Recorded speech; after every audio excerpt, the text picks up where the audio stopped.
안녕하세요. 스포츠 라인입니다. 2223 시즌 맨체스터 시티를 트래블로 이끈 세계적인 명장 펩 과르디올라 감독이 향후 국가대표팀 감독 시장에 나온다는 소식입니다. 이 소식은 클린스만 감독 경질 이후 우리나라 국가대표 차기 감독 후보군으로 충분히 거론될 만한 소식인데요.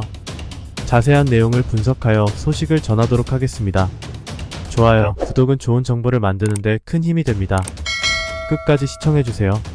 지난 2월 23일 ESPN 브라질과 인터뷰에서 맨체스터 시티에서 커리어 이후 목표를 묻는 말에 국가대표팀이다. 난 월드컵이나 유럽 선수권 대회를 위해 국가대표팀을 맡고 싶다고 말했습니다. 선호하는 국가가 있느냐는 물음에 나를 원하는 곳이 어디인지 모르겠다며 국가대표팀에서 일하려면 구단처럼 나를 원해야 한다고 덧붙였습니다. 스페인의 한 기자도 23년 10월 펩 과르디올라 감독은 맨체스터 시티와 계약이 만료되는 2025년에 팀을 떠난다라고 전했는데요. 또한 계약 기간이 끝나면 국가대표팀 지휘봉을 잡길 원한다고 덧붙였습니다. 과르디올라 감독은 명실상부한 세계 최고의 감독 중 한 명으로 2008년 FC 바르셀로나의 감독으로 부임했는데 데뷔 시즌에 무려 트래블이라는 놀라운 업적을 달성했습니다. 이후 바르셀로나는 과르디올라 감독과 전성기를 맞이했고 2010-11 시즌에 스페인 라리가와 유럽 축구 연맹 챔피언스리그 UCL 우승으로 더블을 달성했습니다. 이후 과르디올라 감독은 2013년 독일 최강팀인 바이에른 뮌헨의 지휘봉을 잡았는데요. 과르디올라 감독은 이 시기에 독일 분데스리가 우승 3번을 차지했지만 가장 큰 목표인 UCL 우승을 달성하지 못했습니다. 바르셀로나와 바이에른 뮌헨을 거쳐 지난 2016년 맨체스터 시티에 부임한 과르디올라 감독은 프리미어리그 5회 우승, FA컵 2회 우승, 2022-23 EFL컵 4회 우승, 그리고 지난 시즌 트래블을 완성한 UEFA 챔피언스리그 트로피 비기어까지 여러 트로피를 들어 올렸었습니다. 맨체스터 시티에서 기록은 328승 62무 62패로 승률 72.57%에 육박합니다. 과르디올라는 23년 11월 맨체스터 시티와 2년 재계약하면서 계약 기간을 2025년까지로 늘렸습니다. 과르디올라 감독은 재계약 이후 브라질 국가대표팀과 연결된 바 있습니다.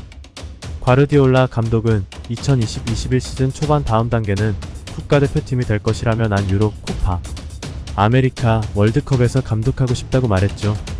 과르디올라 감독의 고국인 스페인 스포르트는 브라질은 과르디올라 감독이 대표팀 감독에 대한 열망을 보였던 것을 알고 있다며 과르디올라 감독에게 이른 시일 내에 맨체스터 시티 감독직을 내려놓으라고 설득할 수 있을 것 같지 않지만 브라질은 과르디올라 감독의 중장기 계획을 알고 싶다고 덧붙였습니다. 카탈루냐 언론에 따르면 브라질 축구협회는 지난 4월 과르디올라 감독에게 연봉 하나 약 170억 원에 육박하는 계약을 제안했었습니다. 당시 브라질에 대해 과르디올라 감독은 브라질은 환상적인 국가대표팀이라며 브라질은 언제나 강력한 우승 후보이고 앞으로도 그럴 것이라고 했습니다. 카탈루냐 언론에 따르면 브라질 축구 전설 호나우두는 과르디올라의 코칭 스태프 측과 논의했을 때 과르디올라는 맨체스터 시티와 재계약을 선호했다고 브라질 국가대표팀 부임 가능성을 높게 보지 않았습니다. 실제로 브라질 축구협회는 접촉했던 카를로 안첼로티 감독이 2026년까지 레알 마드리드와 재계약하면서 결렬됐고 브라질 출신 도리바오 주니오르 감독을 새 감독으로 선임했습니다. 과르디올라 감독이 감독 시장에 나온다는 소식은 국가대표팀 감독직이 공석인 각국 축구협회를 설레게 했습니다. 스페인 기자는 과르디올라 감독은 화려하지 않고 좋은 골프 코스와 해변이 있는 적당한 나라에서 월드컵을 도전할 것이라는 성향을 밝혔는데요. 문제는 과르디올라 감독의 높은 몸값입니다. 호나우두 역시 브라질 대표팀과 과르디올라 감독이 연결됐을 때 브라질 축구협회가 과르디올라와 합의에 도달하기는 쉽지 않을 것이다. 그는 세계에서 가장 많은 돈을 받는 감독이라고 주장했습니다. 대한축구협회는 비단 황선홍 감독을 본선전까지 임시 감독을 맡기고 있는데요. 유럽 최고 수준의 감독이 시장이 나온다면 대한축구협회가 감당할 수 있는 정도면 선임 후보군에 올렸을 거라 생각합니다. 또한 맨시티 감독 시 유럽 매체 인터뷰 시 손흥민 선수에 대한 애정과 그의 실력에 대해 여러 차례 밝힌 바가 있는데요. 맨시티의 토트넘 원정 약세는 그동안 과르디올라 감독에게도 큰 고민이었습니다. 23년 5월 영국 스카이 스포츠와 인터뷰에서 맨시티가 트래블 3관왕을 달성하면 그 다음 목표는 무엇인가에 대한 질문에 토트넘 원정에서 골을 넣는 것이라고 답했는데 손흥민 선수를 언급하기도 했습니다. 특히 맨시티가 토트넘 원정에서 유독 어려웠던 이유 중 하나가 바로 손흥민의 존재였었습니다. 손흥민은 지난 2019년 4월 유럽축구연맹 UEFA 챔피언스리그 8강을 시작으로 홈에서 열린 맨시티전 4경기, 연속골 등 5경기에서 4골을 폭발시켰는데요. 이 가운데 결승골이 3골, 쐐기골이 1골이었습니다. 토트넘 원정에서 골을 넣지 못하다 손흥민에게 일격을 맞고 경기 흐름이 꼬여버리니 맨시티와 가르디올라 감독 입장에선 사실상 공포의 대상이었습니다. 토트넘 원정 경기 첫 승리 후 인터뷰에서 가르디올라 감독은 직접 손흥민을 언급했습니다. 통계와 우리의 플레이 방식을 보면 이길 자격이 있었다.